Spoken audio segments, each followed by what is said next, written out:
Hello everyone, स्वागत है आप सभी का होम साइंस वर्ल्ड में। आज की क्लास में हम लोग पढ़ने वाले हैं कार्य सरलीकरण यानी कि वर्क सिंप्लीफिकेशन। वर्क सिंप्लीफिकेशन होता क्या है, कौन कौन सी इसकी तकनीकें हैं, साथ ही साथ इससे संबंधित जो भी आपके क्वेश्चन अभी तक पूछे गए हैं टीजीटी, पीजीटी, नेट, जीआईसी, जो भी आपके एग्जाम्स हैं होम साइंस के, इस टॉपिक में जो भी आपके क्वेश्चन पूछे गए हैं उन सभी के बारे में भी हम बात करेंगे। तो ये टॉपिक आपका महत्वपूर्ण हो जाता है, क्वेश्चन यहाँ से पूछे जाते हैं। तो आइए देख लेते हैं। तो देखिए, कार्य सरलीकरण होता क्या है। कार्य सरलीकरण का अर्थ होता है किसी भी कार्य को सरल तरीके से करना या उसे सरल बनाना। कोई भी कार्य है, आप घर का कोई कार्य कर रहे हैं, आप कुकिंग कर रहे हैं या कोई भी आप अन्य कार्य कर रहे हैं, उसको हम किस तरीके से सरल बनाएं, ये क्या कहलाता है, कार्य सरलीकरण कहलाता है। कार्य सरल कब होगा, जब समय व शक्ति व्यय को कम करने की कोशिश की जाएगी, साथ ही साथ वो कार्य भी अच्छे तरीके से होगा। तो ये क्या कहलाएगा, कार्य सरलीकरण कहलाता है। अब इसकी कुछ डेफिनेशन भी है, यहाँ से आपके क्वेश्चन पूछ लिए जाते हैं। पहली है राजमल पी देवदास के अनुसार, इन्होंने क्या कहा है कि किसी भी कार्य को कम मात्रा में समय व शक्ति के उपयोग के द्वारा करने की तकनीक को कार्य सरलीकरण कहते हैं। तो ये किसने कहा है, राजमल पी देवदास ने कहा है। क्वेश्चन पूछे जाते हैं। सेकंड है निकिल एवं डॉर्सी के अनुसार, ये शायद आपका क्वेश्चन पूछा जा चुका है। इस टाइप के क्वेश्चन आपके बनते हैं होम साइंस में। जो भी डेफिनेशन है, चाहे वो आपकी चाइल्ड डेवलपमेंट से हो या फिर आपका होम मैनेजमेंट में हो, यहाँ से क्वेश्चन आपके बन जाते हैं। डेफिनेशन से पूछ लेता है, ठीक है, डेफिनेशन देगा, नीचे नाम दे देगा किसने ये डेफिनेशन दी है। दूसरी है निकिल एवं डॉर्सी के अनुसार कार्य सरलीकरण, यहाँ पर आप सरलीकरण इसको कर लीजिएगा, का अर्थ है कार्य करने की सबसे आसान, सरल और शीघ्र विधि की सचेत पूर्व खोज करना। क्या कहलाता है, कार्य सरलीकरण कहलाता है। तो ये हमने दो इनकी डेफिनेशन देखी। आगे बात करते हैं कि इसका महत्व क्यों हुआ कार्य सरलीकरण का। तो देखिए, जो कार्य सरलीकरण है ये उन स्त्रियों के लिए जो कि शारीरिक रूप से अपंग थी, ठीक है, शारीरिक रूप से अपंग थी, उन स्त्रियों के महत्व पर सबसे पहले अमेरिकन हार्ट एसोसिएशन ने, ठीक है, इस कार्य पर बल दिया कि कार्य को किस तरीके से सरल बनाया जाए, जिससे कि जो अपंग स्त्रियां हैं और सामान्य महिलाएं हैं उनके समान किस तरीके से वो कार्य को कर सकें। यानी कि जो अपंग स्त्रियां हैं वो अन्य जो भी सामान्य महिला हैं उनके समान उन कार्यों को किस तरीके से आसान तरीके से कर सकें, इसीलिए इसका महत्व दिया गया। किसने दिया, सबसे पहले अमेरिकन हार्ट एसोसिएशन ने। कभी पूछ सकता है ऐसा क्वेश्चन, तो ये भी आप ध्यान रखिएगा। दूसरा है कार्य सरलीकरण के संबंध में रुचि जागृत करना। तो किस तरीके से रुचि जागृत की जाएगी कार्य सरलीकरण के संबंध में। सबसे पहले है जीवन चक्र की धारणा का ज्ञान। कैसे होना चाहिए जीवन चक्र की धारणा का ज्ञान। तो देखिए, आफ्टर मैरिज क्या होता है, लड़कियों पर काम का प्रेशर भी बहुत ज़्यादा हो जाता है। ऐसे में ज़रूरी होता है कि हम अपने कार्य को कार्य को सरल तरीके से कैसे करें, जिससे कि यदि हमारे पास टाइम भी कम है, ठीक है, और एनर्जी भी कम है, इनका भी दबाव प्रेशर बहुत ज़्यादा पड़ जाता है, तो ऐसे समय में ज़रूरत है कि कार्य सरलीकरण के प्रति रुचि जागृत की जाए। यानी हम अपने कार्य को किस तरीके से सरल बनाएं, इस एज में ये जरूरी होता है। दूसरा है कार्य सरलीकरण के उद्देश्यों का ज्ञान। अब हमें कार्य सरलीकरण के उद्देश्यों का भी पता होना चाहिए कि यदि हम अपने कार्य को सरल तरीके से कर रहे हैं तो उनके क्या उद्देश्य हो सकते हैं। तो देखिए, इनका क्या उद्देश्य होता है, सबसे पहला तो यही होगा कि समय की बचत होगी। यदि आप अपने कार्य को सरल तरीके से बना रहे हैं तो क्या होगा, समय की बचत होगी। दूसरा, जो अनावश्यक गतियां होंगी वो हट जाएंगी, ठीक है, जो अन्य अनावश्यक गतियां होती हैं जिनकी आवश्यकता नहीं होती, कि इनके बिना हम अपने कार्य को अच्छे तरीके से कम समय में और अच्छे तरीके से कर सकते हैं, ठीक है। तो ये क्या कहलाएगा, तो ये भी एक तरीके से इन उद्देश्यों का ज्ञान भी होना चाहिए, ठीक है। अपनी जो भी कार्य की गतियां हैं उनमें हम सुधार कर सकते हैं कि ये कार्य इस तरीके से नहीं, इस तरीके से सरल तरीके से हो सकता है। तो कुछ कार्य सरलीकरण के उद्देश्यों का भी ज्ञान होना चाहिए, जैसे कि हमें थकान भी कम होगी, ठीक है, समय की भी बचत होगी, एनर्जी की भी बचत होगी, तो ये सभी होते हैं। आगे बात करते हैं, प्रेरणा द्वारा मोटिवेट करके किस तरीके से कर सकते हैं, जो भी पुरानी विधियां हैं उनको छोड़कर नए तरीकों में रुचि उत्पन्न करना। ठीक है। जो भी आपकी पुरानी आदतें हैं, मान लीजिए कभी कभी क्या होता है कि सिलबट्टे का जो चटनी होता है या फिर कुछ भी पीसते हैं, मसाले हो गए, लोगों को ज़्यादा पसंद होते हैं, लेकिन आजकल मिक्सर जूसर चल रहे हैं, तो उनका यूज़ करना, यानी अपनी पुरानी आदतों को छोड़कर नए तरीके में रुचि उत्पन्न करना, नए इक्विपमेंट्स के प्रति इंटरेस्ट अपना जगाना। इसके लिए क्या होता है, मोटिवेट करना, यानी प्रेरणा द्वारा भी हम क्या कर सकते हैं, कार्य सरलीकरण के प्रति रुचि जागृत कर सकते हैं। ठीक है। फिल्मों के द्वारा भी कर सकते हैं। कैसे कि जो फिल्म जो लोग देखते हैं उनके लिए एक प्रभावी माध्यम हो सकता है कि जो महिलाएं हैं, यानी जो अशिक्षित महिलाएं हैं, वो भी क्या कार्य सरलीकरण की विधियां यहाँ पर सीख सकती हैं फिल्मों के द्वारा। पत्र पत्रिकाओं में लेख लिख कर भी हम सीख सकते हैं। साथ ही साथ उसमें कुछ पिक्चर्स भी ऐसी हों जिन्हें देखकर हमें पता चल सके कि ये कार्य सरलीकरण की तकनीकें बताई जाती हैं। दूसरा है प्रदर्शन के द्वारा भी कर सकते हैं। डेमो देकर भी हम ये बता सकते हैं कि जो कार्य हैं घर के, वो किस तरीके से कार्य को सरल हम बना सकें। तो ये क्या है, सभी कार्य सरलीकरण के प्रति रुचि जागृत करने के तरीके थे। ठीक है, आगे बात करते हैं कार्य सरलीकरण की तकनीकें कौन कौन सी होती है। यहाँ से आपके क्वेश्चन पूछे जाते हैं, यहाँ से आपके बहुत बार क्वेश्चन पूछे गए हैं और क्वेश्चन रिपीट बहुत होते हैं। आप जो भी एग्ज़ाम जब भी आप दें तो प्रीवियस ईयर के क्वेश्चन पेपर ज़रूर देखें, क्योंकि क्वेश्चन रिपीट बहुत होंगे। साथ ही साथ जो उसका एक्सप्लेनेशन दिया होता है, कोई भी आप प्रीवियस ईयर का ले लें बुक, नीचे जो एक्सप्लेनेशन दिया होता है उसको अच्छे से पढ़ें, क्योंकि क्वेश्चन आपके वहीं से पूछे जाते हैं, रिपीट बहुत होते हैं। और वो पढ़ने के बाद आप बुक्स वगैरह भी अच्छे से अपना तैयार करें एक एक टॉपिक को। ठीक है। कार्य सरलीकरण की कौन कौन सी तकनीकें हैं, एक है औपचारिक तकनीक, दूसरी है पेन और पेंसिल तकनीक, इसे हम अनौपचारिक तकनीक भी कह सकते हैं। तो ये दो तकनीकें होती हैं, इनके बारे में जान लेते हैं। ठीक है। देखिए, औपचारिक तकनीक जो होती है ये प्रयोगशाला तकनीक है। ठीक है। इसमें क्या होगा, कुछ इक्विपमेंट्स यानी उपकरणों की आवश्यकता होगी और इस तकनीक से संबंधित पूरा ज्ञान भी होना जरूरी होता है। तो ये औपचारिक तकनीक में कौन कौन से आते हैं, एक है माइक्रो मोशन फिल्म विश्लेषण, दूसरा है साइकाल ग्राफ विधि, तीसरा है मेमो मोशन अध्ययन, ठीक है, चौथा है स्टॉप वॉच तकनीक। तो ये सभी किसके अंतर्गत आ जाएंगे, या औपचारिक तकनीक के अंतर्गत आते हैं। ठीक है। तो देखिए, माइक्रो मोशन फिल्म विश्लेषण में क्या होता है, इस तकनीक में जो भी हम कार्य कर रहे हैं उनकी गतियों का जो चित्र है उसको रिकॉर्ड किया जाता है कि किस किस तरीके से हम अपना कार्य कर रहे हैं।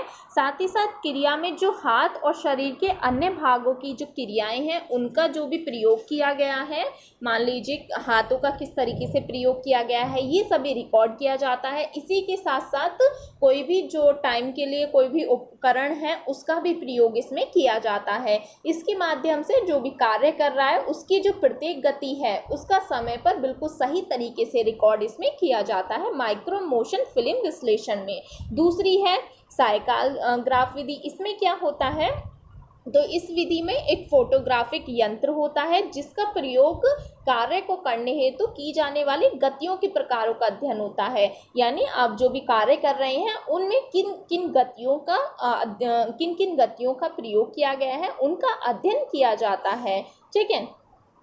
तो इसमें क्या होता है, इसमें बल्ब के प्रकाश के रेखीय चित्र द्वारा बताया जाता है। अब इसमें एक और यूज होने लगा है क्रोनो साइकाल ग्राफ। ठीक है। इसमें क्या होता है, दोनों हाथों के बीच की उंगली में एक छोटा सा बल्ब लगा देते हैं जिससे जो भी हम कार्य करते हैं वो फोटो ले लिया जाता है और फिल्म पर उसका रिकॉर्ड बनाया जाता है।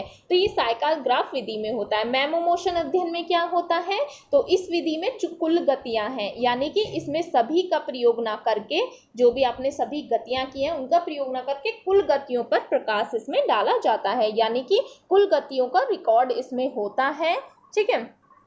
और इसमें समय को नापने हेतु किसी समय उपकरण यानी कि टाइम के लिए भी किसी वॉच वगैरह का प्रयोग भी इसमें किया जाता है। स्टॉप वॉच तकनीक में भी यही होता है। इसमें क्या होता है, इस तकनीक में सेकंड के भागों और गतियों के तत्वों का रिकॉर्ड इसमें किया जाता है, यानी सेकंड को भी इसमें मेजर किया जाता है। तो ये कुछ तकनीकें थी जो कि औपचारिक तकनीक थी, जो कि प्रयोगशाला तकनीक है। कभी आपसे क्वेश्चन पूछ ले कि प्रयोगशाला तकनीक कौन सी है, तो औपचारिक तकनीक प्रयोगशाला तकनीक होती है। है। ठीक है, दूसरी है इसमें पेन और पेंसिल तकनीक यानी अनौपचारिक तकनीक। इसमें क्या होता है, तो अनौपचारिक तकनीक यानी पेन पेंसिल तकनीक, ये व्यवहारिक स्तर पर इसका इस्तेमाल होता है इन तकनीकों का। ठीक है, इसमें आप क्या जाते हैं, process chart, operation chart, multiman chart, pathway chart, इनका इसमें प्रयोग किया जाता है। सबसे पहला है इसमें प्रोसेस चार्ट। ठीक है, प्रोसेस चार्ट जो होता है इसमें आपके 5 सिंबल्स का यूज होता है। 5 सिंबल कौन कौन से होते हैं इसमें, तो 5 सिंबल जो होते हैं, देखिए कभी क्वेश्चन ऐसा पूछ सकता है कि 5 सिंबल्स का यूज़ यानी 5 प्रतीकों का यूज़ कौन से तकनीक में किया जाता है, तो पेन और पेंसिल तकनीक में किया जाता है और इसमें भी प्रोसेस चार्ट में किया जाता है। ठीक है, 5 सिंबल्स का इसमें यूज़ होता है, ये आप ध्यान रखिएगा। कौन कौन से सिंबल्स होते हैं, एक होता है ये स्मॉल गोला होता है। ठीक है, इसका प्रयोग करते हैं एक स्थान से दूसरे स्थान की गति के लिए। ठीक है, दूसरा गोला होता है लार्ज, जिसे हम बोलते हैं। लार्ज में क्या होता है, इसमें जो भी क्रिया है, जो भी ऑपरेशन है उसके लिए होता है। ठीक है, एक होता है ये चौकोर। ठीक है, इसका प्रयोग करते हैं गुण या मात्रा का निरीक्षण करना, यानी निरीक्षण करने के लिए इसका प्रयोग करते हैं। यदि हमारे कार्य में डिले हो रहा है तो उसके लिए ये वाला होता है। ठीक है, ये वाला होता है यदि कार्य में रुकावट है। दूसरा होता है पांचवा होता है एक और गोला जो कि फिल होता है, ब्लैक होता है अंदर से। ठीक है, पूरा भरा हुआ रहता है और ये किस लिए होता है, क्रिया और गति को साथ साथ करने के लिए इसका प्रयोग किया जाता है। तो ये 5 सिंबल्स का यूज किस में होगा, ये होगा प्रोसेस चार्ट में। ठीक है, याद रखना है आपको, कभी क्वेश्चन पूछ ले कि 5 सिंबल्स का यूज़ जो होता है वो किस में होता है, प्रोसेस चार्ट में होता है। दूसरा है ऑपरेशन चार्ट। ऑपरेशन चार्ट में भी कुछ सिंबल्स का यूज़ होता है, इसमें 3 सिंबल्स यूज़ होते हैं। ठीक है, ऑपरेशन चार्ट में क्या होता है, 3 सिंबल्स का यूज़ किया जाता है। कौन कौन से सिंबल्स हैं जिनका इसमें यूज़ किया जाता है, तो देखिए इसमें किया जाता है, एक छोटा गोला होता है जिसका प्रयोग होता है भुजाओं की गतियों का आकलन करने के लिए। ठीक है, भुजाओं की गतियों का आकलन करने के लिए इसका प्रयोग किया जाता है। छोटा जो गोला होता है ये भुजाओं की गति, और बड़ा वाला जो होता है, बड़ा गोला होता है, ये उंगलियों की गति को दर्शाता है। ठीक है, उंगलियों की गति को दर्शाएगा, यानी उनका मूल्यांकन करेगा किस किस तरीके से कार्य किया जा रहा है। और ये वाला जो होता है इसमें ये बताता है भुजा और उंगलियां दोनों की गति का अध्ययन ये करता है, भुजाओं और उंगलियों की गति का। तो ये 3 इसमें सिंबल्स होते हैं। क्वेश्चन यदि पूछ ले कि किस चार्ट में 3 सिंबल्स का यूज होता है, तो ऑपरेशन चार्ट में होता है। कभी कभी यहाँ से ऐसे क्वेश्चन पूछ लिए जाते हैं। तो छोटा गोला जो है ये किसके लिए होता है, तो ये होता है हाथों की गतियों का, जो हाथों की क्रिया है उसका अध्ययन करना, और इसमें पृथक पृथक अध्ययन किया जाता है, यानी दोनों हाथों का अलग अलग तरीके से अध्ययन किया जाता है। ठीक है, किस में किया जाता है, ऑपरेशन चार्ट में। ऑपरेशन चार्ट में क्या होगा, जो हमारे दोनों हाथ हैं इनकी क्रियाओं का पृथक पृथक अध्ययन किया जाएगा। छोटे गोले में क्या होता है, भुजाओं की गतियों का अध्ययन होता है, और बड़े में उंगलियों की गतियों का अध्ययन होता है। और इसमें क्या होगा, इसमें होगा जो भुजाएं हैं और उंगलियां हैं उन दोनों का अध्ययन इसमें किया जाता है। फिर आता है आपका मल्टीमैन चार्ट। मल्टीमैन चार्ट में क्या होता है, जिसमें एक समय में 2 या 2 से अधिक व्यक्तियों की इसमें आवश्यकता होती है। इसमें अब ये भी प्रोसेस चार्ट के समान ही उपयुक्त विधि होती है। ठीक है, ये प्रोसेस चार्ट के समान होती है। पाथवे चार्ट, ठीक है, बहुत बार यहाँ से क्वेश्चन पूछा गया है। पाथवे चार्ट दिया किसने है, तो ये गिलबर्ट ने दिया है। ठीक है, पाथवे चार्ट किसने दिया है, गिलबर्ट ने दिया है। यहाँ पर लिखना थोड़ा मुश्किल हो जाता है क्योंकि फ़ोन की स्क्रीन छोटी होती है, आप लिख लीजिएगा, पाथवे चार्ट गिलबर्ट ने दिया है। और इस विधि में पिन और धागे का यूज़ किया जाता है, यानी इस विधि को पिन और धागा विधि भी कहते हैं। पूछ लिया जाता है पिन और धागा विधि कौन सी है, तो पाथवे चार्ट को कहा जाता है। ठीक है, इसमें क्या होता है, धागे के द्वारा उन स्थानों पर पिनों को लगाया जाता है जहां पर कार्यकर्ता मुड़ता है, यानी जहां पर वो टर्न होता है वहां पर पिन को लगाया जाता है। ठीक है, ये हमने देखा।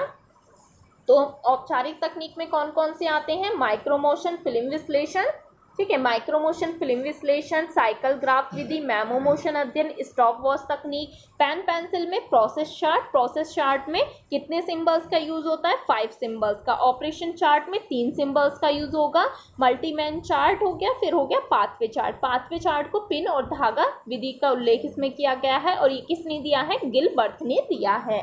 तो यहीं से आपके क्वेश्चन बनते हैं ज़्यादातर, जो ये टेक्निक्स हैं। ठीक है, 2 तकनीकें हैं, औपचारिक तकनीक, पेन और पेंसिल तकनीक। ठीक है।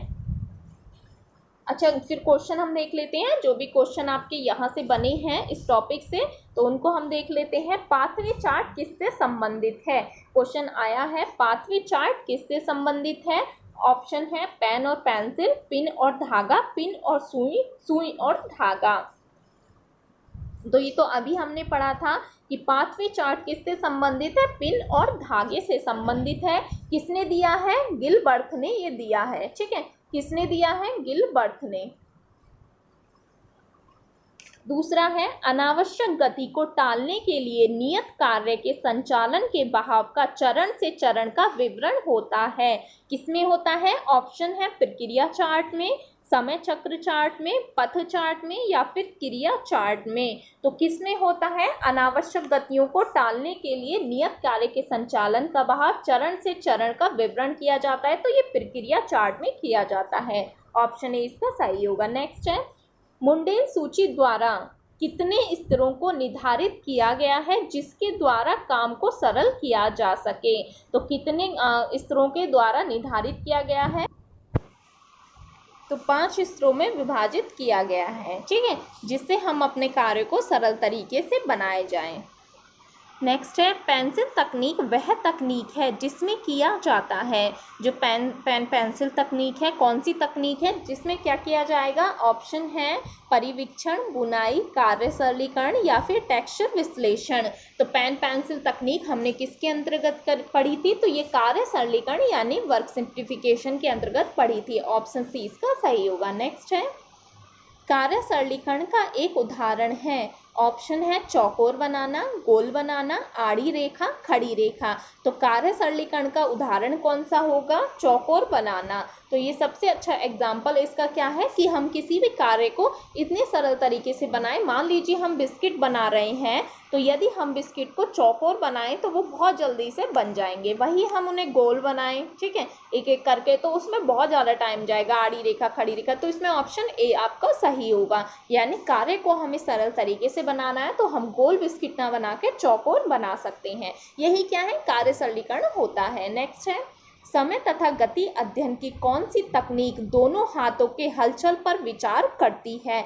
अब इसमें दोनों हाथों की बात आ गई। अभी हमने थोड़ी देर पहले पढ़ा था कि दोनों हाथों का पृथक पृथक अध्ययन किसमें किया जाता है, वही यहाँ पर पूछा गया है। ऑप्शन है pathway chart, operation chart, process chart या क्रोमोसाइक्लोग्राफी चार्ट। तो किसमें किया जाता है? तो देखिए ऑपरेशन चार्ट में किया जाता है। ऑपरेशन चार्ट में क्या होता है? दोनों हाथों की क्रिया का अध्ययन किया जाता है, यानी दोनों हाथों का पृथक पृथक अध्ययन किया जाता है।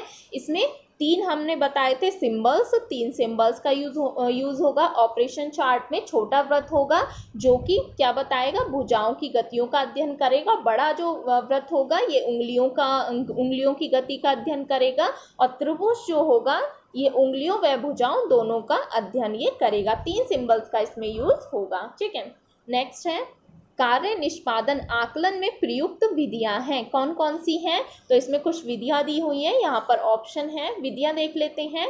क्रोनोसाइकिल ग्राफ, कार्य प्रतिदर्श यानी work sampling, pathway chart, PERT, HACCP, माइक्रोमोशन। तो कौन सी कार्य निष्पादन आकलन में प्रयुक्त विधियां हैं? यानी यहाँ पर कार्य सरलीकरण की हम बात कर रहे हैं। ऑप्शन है, ये आपके ऑप्शन है, तो इसमें कौन सा सही होगा? तो देखिए इसमें आपके जो सही होंगे, एक तो क्रोनोसाइकिल ग्राफ इसमें आ जाएगा, अभी हमने पढ़े थे। दूसरा इसमें पाथवे चार्ट आ जाएगा, कार्य प्रतिदर्श वर्क सैम्पलिंग इसमें आ जाएगा और माइक्रोमोशन इसमें आएगा। ठीक है, यानी ऑप्शन इसमें जो आपका सही होगा, ऑप्शन ए इसका सही होगा। नेक्स्ट है, कार्य के सरलीकरण को कार्य करने की साधारणतम सरलतम और शीघ्रतम विधि को सचेत होकर ढूंढने के रूप में परिभाषित किया जा सकता है। यह किसने कहा है? ये डेफिनेशन भी अभी मैंने आपको कराई थी। तो किसने कहा है ऐसा? निकेल एवं डॉर्सी ने, ग्रॉस एंड क्रेडल ने, वर्गीज और ओगेल ने, या एलिजाबेथ और हरलॉक ने? तो ऐसा किसने कहा है? निकेल एवं डॉर्सी ने कहा है कि कार्य के सरलीकरण को कार्य करने की साधारणतम, सरलतम और शीघ्रतम विधि को सचेत होकर ढूंढने के रूप में परिभाषित किया जा सकता है।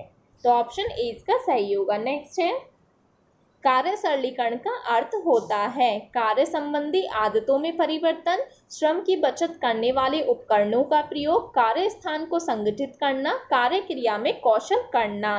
तो क्या होगा इसका सही आंसर? कार्य संबंधित आदतों में परिवर्तन करके हम कार्य को सरल तरीके से बना सकते हैं, कार्य को सरल तरीके से कर सकते हैं जिसमें समय की भी बचत हो। नेक्स्ट है, कार्य सरलीकरण की प्रमुख 2 तकनीकें हैं। कौन कौन सी टेक्निक्स हैं इसकी? ऑप्शन है औपचारिक और अनौपचारिक, मार्ग एवं प्रक्रिया चार्ट, स्थायी तथा लचीला, उपरोक्त में से कोई नहीं। तो कौन कौन सी विधियां इसमें आपकी आ जाएंगी? तो इसमें ऑप्शन ए आपका सही होगा, औपचारिक और अनौपचारिक तकनीक। अनौपचारिक तकनीक को पेन और पेंसिल तकनीक भी कहा जाता है। ऑप्शन ए इसका सही होगा। नेक्स्ट है, निम्नलिखित में कौन कार्य सरलीकरण से संबंधित नहीं है? ऑप्शन है बजट चार्ट, प्रक्रिया चार्ट, फ्लो चार्ट या परिचालन चार्ट। तो देखिए, कार्य सरलीकरण में हम बजट चार्ट का प्रयोग नहीं करेंगे, ठीक है, तो ये आपका गलत हो जाएगा। बाकी प्रक्रिया चार्ट का प्रयोग कर सकते हैं, फ्लो चार्ट बनाकर भी हम अपने कार्य को सरल तरीके से बना सकते हैं और परिचालन चार्ट द्वारा भी, ठीक है।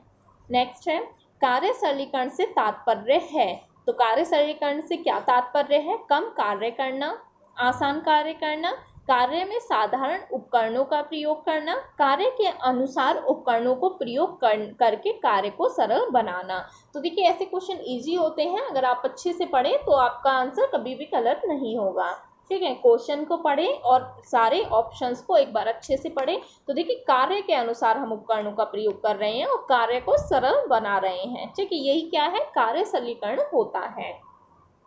नेक्स्ट है, तो ये हमारे कुछ एमसीक्यू थे जो कि आपके पूछे जा चुके हैं कार्य सरलीकरण से संबंधित। टीजीटी, पीजीटी, अन्य कोई भी एग्जाम है वहाँ पर पूछे गए हैं। अब इसमें किसी को कहीं भी कोई आपको डाउट लगे तो आप कमेंट सेक्शन में लिख दीजिएगा। साथ ही साथ प्लीज़ आप लोग चैनल को भी सब्सक्राइब कर दिया करें, लाइक कर दिया करें, अच्छी वीडियो लगे कुछ तो आप कमेंट किया करें, ठीक है। तो हमने कार्य सरलीकरण के बारे में जाना, कुछ डेफिनेशन है इसकी 2, ठीक है। क्यों इसका महत्व हुआ? तो सबसे पहले अमेरिकन हार्ट एसोसिएशन ने इस पर बल दिया कि जो शारीरिक अपंग स्त्रियां हैं उनको भी कार्य सरलीकरण की तकनीकें पता होनी चाहिए, जिससे कि वो सामान्य महिलाओं के समान अपने कार्यों को कर सकें। इसमें किस तरीके से रुचि जागृत की जा सकती है, ये सब हमने देखा। तकनीकें इसकी आप अच्छे से पढ़ लीजिएगा, औपचारिक, अनौपचारिक। अनौपचारिक को पेन और पेंसिल तकनीक भी कहते हैं। इसमें आपके औपचारिक और पेन और पेंसिल तकनीक के अंतर्गत कौन कौन से आते हैं ये आपको क्लियर पता होना चाहिए, क्योंकि क्वेश्चन पूछ लेता है, ठीक है। तो ये हमने देखा। किसी को कोई भी डाउट हो कमेंट सेक्शन में लिख दीजिएगा। Thank you.